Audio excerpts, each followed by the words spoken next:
Katulad ho nitong kung totoong tao ba itong Rolly Evangelista, Boy Ngaw-Ngaw, sabi niya. Ako raw si Boy Ngaw-Ngaw, wala namang naitulong sa bayan, pareho lang kayo ng kapatid mong si Erwin. Puro fake news. Alam mo, kumag, tawag ko sa iyo, kengkoy kolokoy, ob-ob, eng-eng. Hindi naman siya pinapatulang kita. Pangkataong kapareho mo, eh siguro makakarinig ng magandang paliwanag ito. Okay. Walang masama kung iniidolo ninyo si FLM, kung si Mangusin ba yan, gusgusin, tawag mo dyan, o pareho. Hindi sa pagkatao niya ang tinitira natin dito, kundi doon sa mga kasong na isang palaban sa kanya ng NBI. Baka gusto nyo sabihin, fake din yung cases. Ang krimen hindi pwedeng magiging fake. Ngayon, para sa itong si Boy Evangelista, baba muna natin dito para magandang wala ba kaming naitulong? Okay, mga boss, sige. Ito, walang naitulong, wala kaming naitulong sa bayan. Pareho lang kayong kapatid mong si Erwin. Sa loob ho ng maliban na ho, itong pagiging bitag, since 2002 hanggang kasalukuyan, bitag ho kami. Kami ho yung tumutugi sa mga taong gusgusin, mga uhugin, sipunin, at yung mga typical na hindi gumagawa ng tama. Binibitag ho namin yan. Kami rin ho yung mga taong humaharap ho doon sa mga halangang bituka, nakikipagsabayan ho sa amin. Kami rin ho doon sa sitwasyon na kung saan na yung mga tiwali, nilalantad ho namin, at yung mga mapang-abuso, marami na ho kaming nagawa sa tulong. Kaya doon ho sa sinasabing walang naitulong sa bayan, ewan natin kung ano pa yung dapat itulong. Alam ko na siguro, Mr. Rolly Evangelista, tulong na pamumudbud ng bigas at pera sa iyo. Wala ako noon. Wala kasi akong source na kapareho ng yaman ng idolo ninyo. Ewan natin kung saan ang galing yan. Itanong nyo lang sa NBI kung saan ang gagaling yan. Diyan magkakaalaman. Kung pag-uusapan naman ay public service, ang paglalantad ng sinasabing mga gold bars, siguro naman pag sinasabing gold bars, marami ho kaming mga inapalabas. Mag-iingat ho kayo sa mga modus ng gold bars, ha?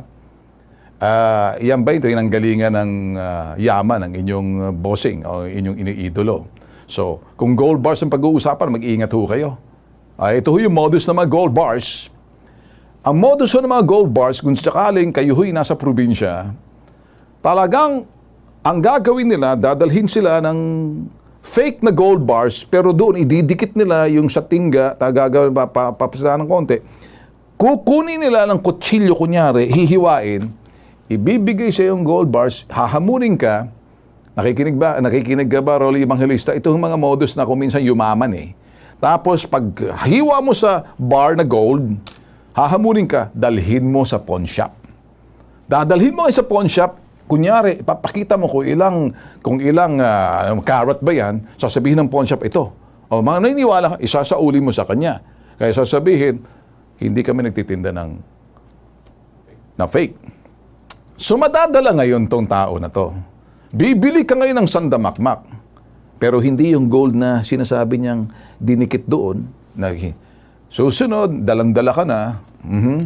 Nakakala mo, super na, naka-jackpot ka, biktima ka. So yung mga Sumatra gold, familiar ba kayo?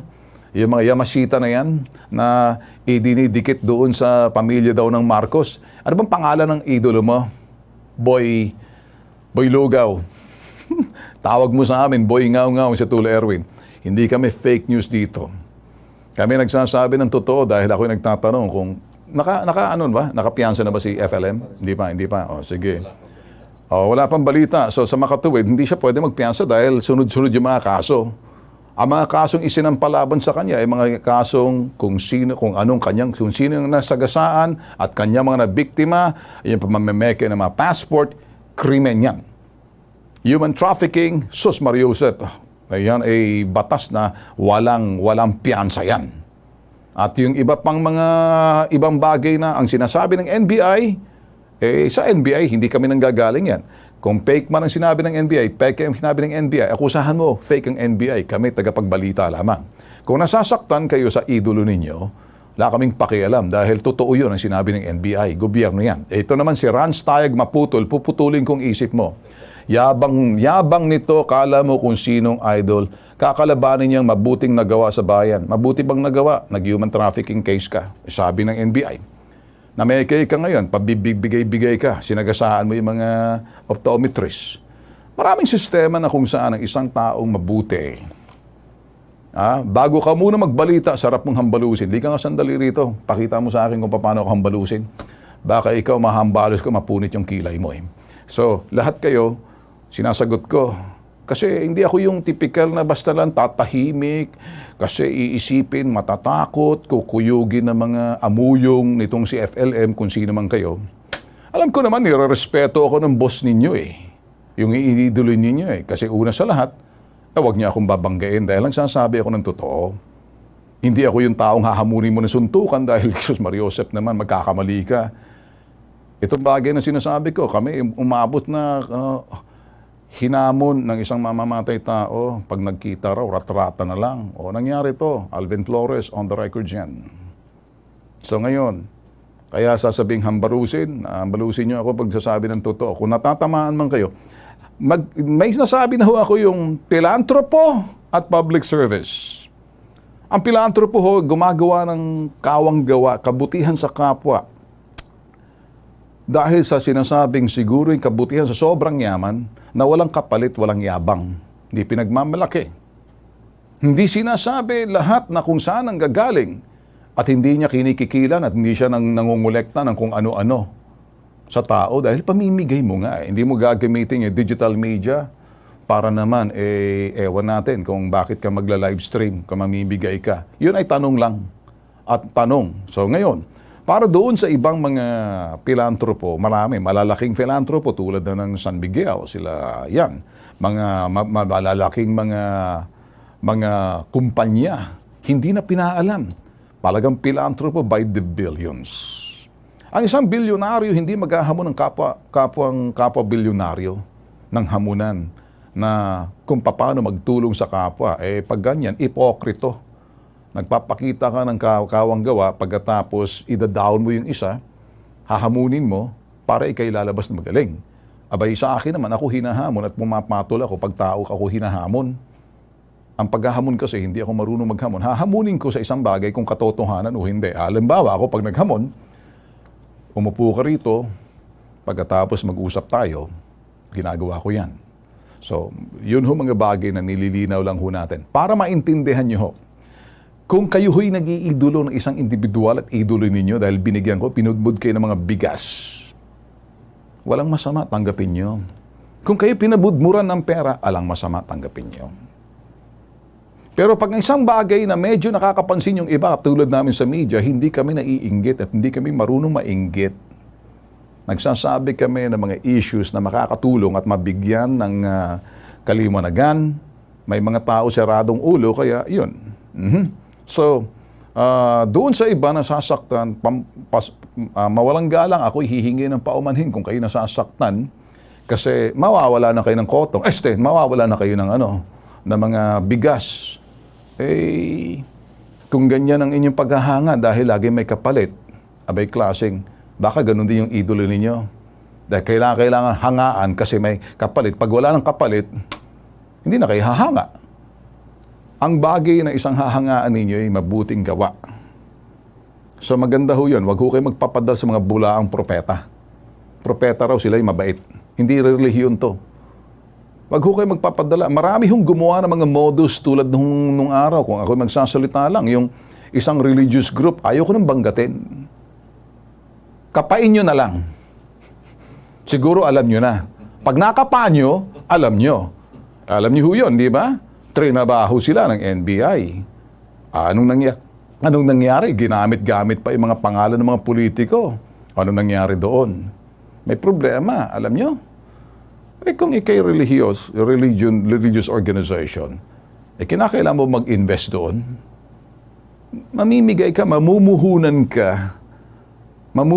ka doon sa sinasabing base doon sa iyong pananampalataya, kaya ikay nagbibigay. Pero walang kapalit. Pag ang isang relihiyon ay nagkalap ng sinasabing mga puhunan at para tumubo, hindi relihiyon yan. O, pag ang isang tao namigay naman ng mga bigas at pera, anong kapalit niyan? Gusto mo lang mabigay dahil trip mo lang. B, galit ka na sa pera dahil sobra-sobra na. Alam nyo, pag yung mga taong mayayaman, tahimik lang sila, pamimigay nila dahil binabalik nila kung ano yung perang pumasok sa kanila at yan ay biyayang binigay. Kung sila may kapal naniniwala, binabalik nila, sinasauli nila, binamamahagi.